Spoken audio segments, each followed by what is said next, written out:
Assalamualaikum warahmatullahi wabarakatuh. Selamat pagi, apa kabar anak-anak sekalian? Semoga kalian semua dan kita semua selalu berada dalam lindungan Allah dan selalu dalam keadaan sehat walafiat. Amin ya rabbal alamin. Baiklah anak-anak sekalian, hari ini kita akan belajar pendidikan agama Islam dengan tema perilaku terpuji. Nah, apa aja perilaku terpuji?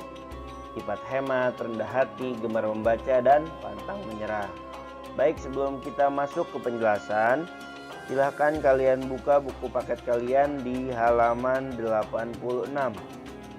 Buku paket PAI di halaman 86. Sambil menyimak penjelasan dari Bapak, kalian juga perhatikan apa yang ada di buku paket agar antara penjelasan dan yang ada di buku paket nyambung.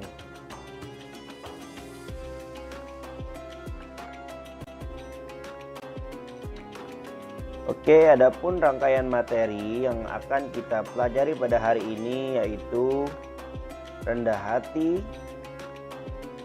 sifat hemat, gemar membaca, dan pantang menyerah. Keempat sifat ini yang akan kita pelajari pada hari ini.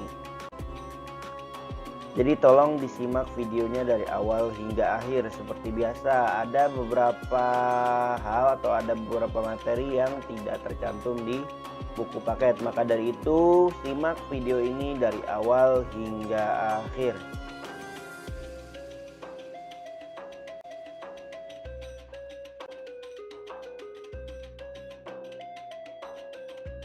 Baik, seperti biasa, sebelum kita memulai pembelajaran pada hari ini, mari bersama-sama kita baca ayat Al-Basmalah. Bismillahirrahmanirrahim. Rabbis shrahli sadri wa yassirli amri wahlul 'uqdatam min lisani yafqahu qawli.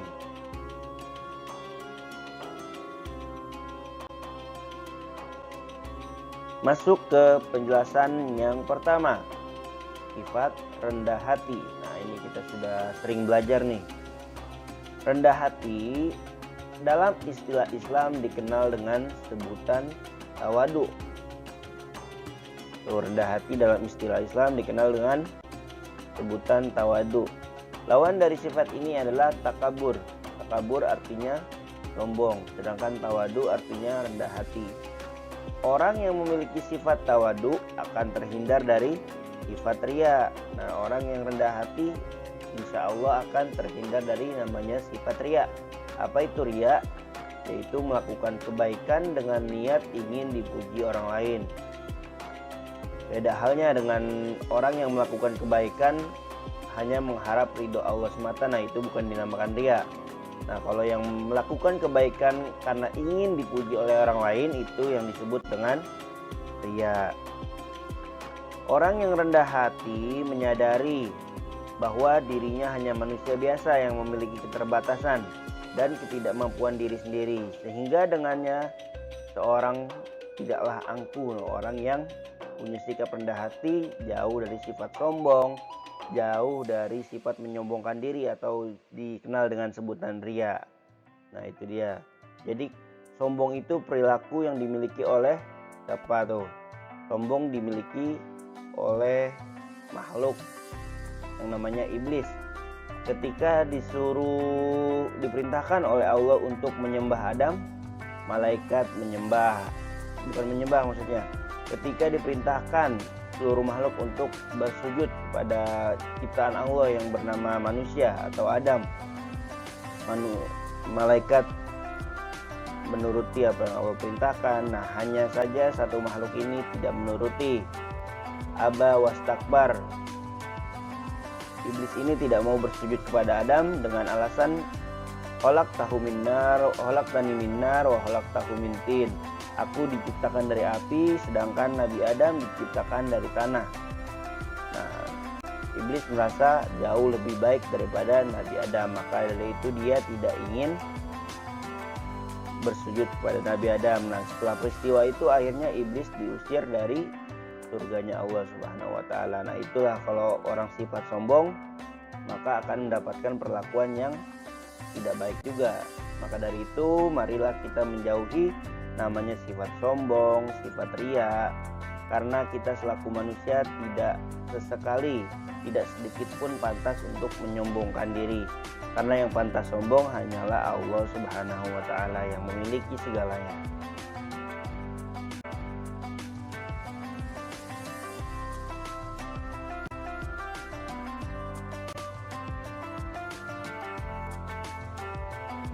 Masuk ke sifat terpuji berikutnya, yaitu sifat hemat.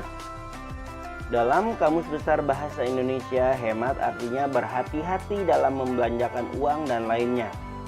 Lawan dari sifat hemat adalah boros atau mubazir. Apa itu mubazir? Yaitu berlebihan dalam pemakaian uang dan lainnya. Jadi orang yang hemat akan berhati-hati dalam pengeluarannya. Seandainya orang yang hemat punya uang 100.000, maka akan diperkirakan dulu oleh dia, 100.000 saya pakai untuk apa aja nih. Tentunya akan ada sisa yang digunakan untuk menabung. Nah, sedangkan orang yang boros punya uang 100.000, dia punya kebutuhan hanya 45.000 misalnya. Karena dia mubazir, hal-hal yang tidak dia butuhkan dibeli juga, sampai akhirnya 100.000 itu habis tanpa ada sisa yang dapat dia tabung. Jadi orang yang hemat akan membelanjakan apa yang dia butuhkan saja. Sedangkan orang yang mubazir, hal-hal yang tidak dia butuhkan juga dia beli. Apalagi di zaman sekarang nih, beli apa-apa sudah sangat mudah. Ada e-commerce itu, ada Shopee, ada Tokopedia, yang hanya tinggal klik sudah bisa kita beli. Nah, kadang ada barang-barang yang tidak kita butuhkan juga kita beli. Jadi orang yang hemat akan jauh dari sifat seperti itu. Orang yang hemat akan memenuhi kebutuhannya saja. Tetapi orang yang mubazir lebih mendahulukan keinginan. Setiap orang memang punya keinginan. Akan tetapi jika semua keinginannya dituruti, tentunya dia akan menjadi orang yang boros atau mubazir. Maka dari itu dahulukan kebutuhan daripada keinginan. Nanti lambat laun kita menabung dari hasil hemat kita. Nah, insya Allah keinginan kita juga dapat tercapai. Orang yang hemat, pepatah mengatakan hemat pangkal kaya. Dengan berhemat tentunya kebutuhan yang akan datang sudah dipersiapkan. Jadi orang yang hemat itu juga memiliki sifat gemar menabung, tentunya gemar menabung. Nah, dengan banyak menabung tentunya kebutuhan dia di masa yang akan datang sudah dipersiapkan. Apalagi anak-anak, misalnya selama dia sekolah uang jajannya tidak dihabiskan, ditabung. Nah, ketika datang musim liburan, tentunya dia sudah punya uang. Misalnya dia mau jalan, mau bertamasya, tentunya dia sudah punya tabungan. Beda halnya dengan orang yang boros, dikasih uang jajan semuanya dijajanin tanpa sedikit pun ada yang ditabung. Nah, mubazir juga dalam Al-Quran disebutkan inna mubazirina kanu ikhwana syayatin. Orang yang mubazir adalah teman-teman setan. Jadi nauzubillah, semoga kita semua dijauhkan dari sifat mubazir. Lihat di buku paket contoh-contoh hemat dalam kehidupan sehari-hari. Pertama, mematikan lampu pada siang hari. Tentunya ini dilakukan demi menghemat biaya listrik, demi menghemat energi, karena pada siang hari sudah ada cahaya matahari, jadi tidak perlu lagi untuk menyalakan lampu. Kemudian menutup keran air setelah menggunakannya. Nah, yang perlu diperhatikan biasanya di tempat wudhu di masjid-masjid, banyak anak-anak yang terburu-buru dalam berwudhu dan kerannya lupa dimatikan. Itu termasuk hal yang mubazir dan dapat merugikan pihak masjid. Kemudian menabung dari uang jajan, seperti Bapak katakan tadi, orang yang hemat juga memiliki sifat gemar menabung. Menabung untuk apa sih? Ya tentunya untuk kebutuhan dia juga. Uang yang dia tabung juga akan berguna bagi dirinya sendiri, akan tapi di masa yang akan datang. Misalnya punya kebutuhan mendesak, ya alhamdulillah sudah punya uang tabungan.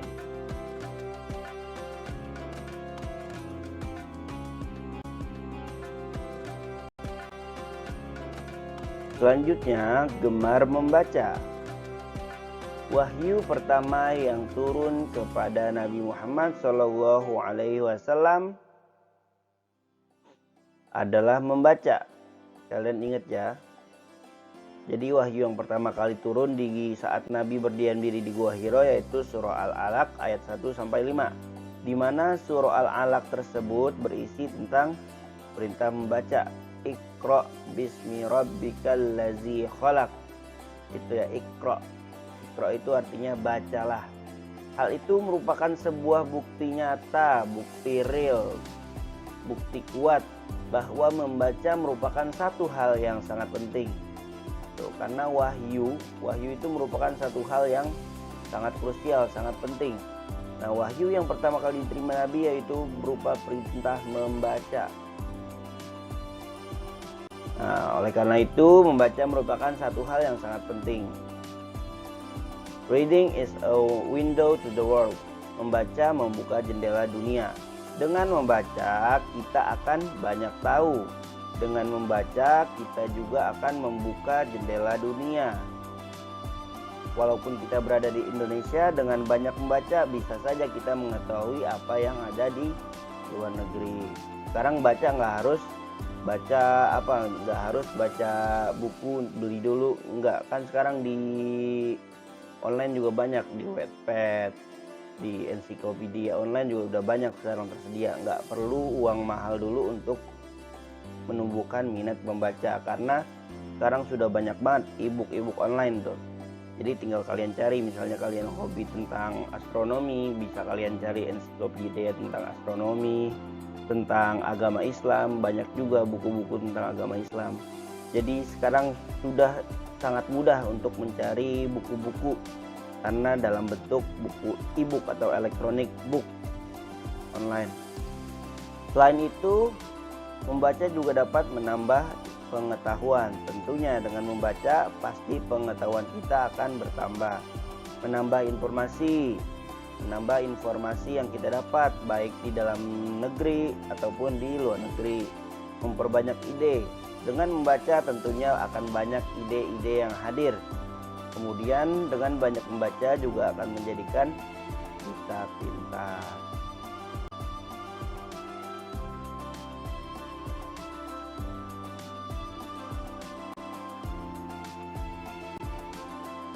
Sifat yang keempat yaitu sifat pantang menyerah.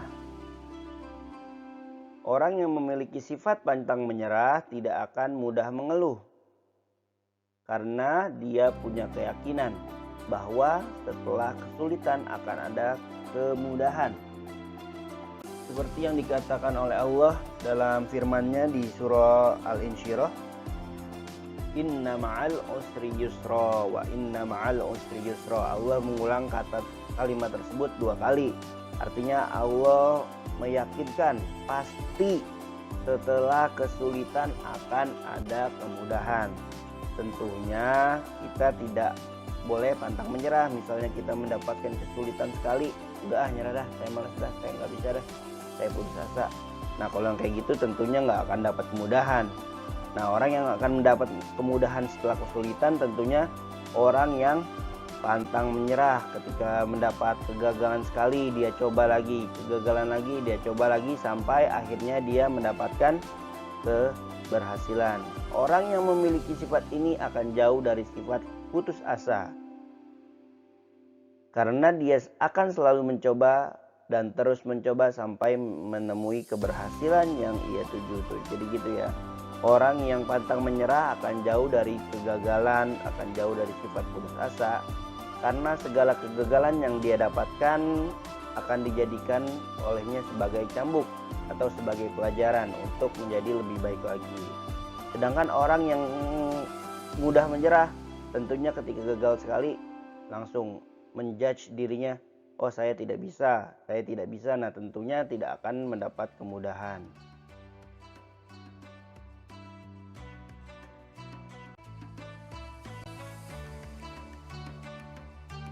Thanks for your attention. Cukup singkat ya, materi hari ini itu cukup singkat. Materi tentang perilaku terpuji sangatlah singkat.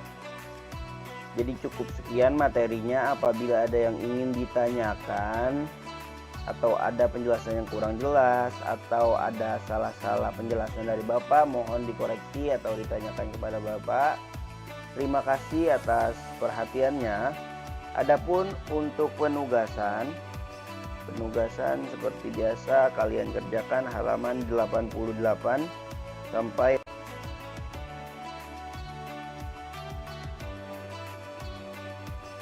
halaman 89. Nah, itu juga sangat-sangat singkat. Halaman 88 sampai halaman 29. Kalian kerjakan di buku paket karena jawabannya juga singkat-singkat. Kerjakan di buku paket saja.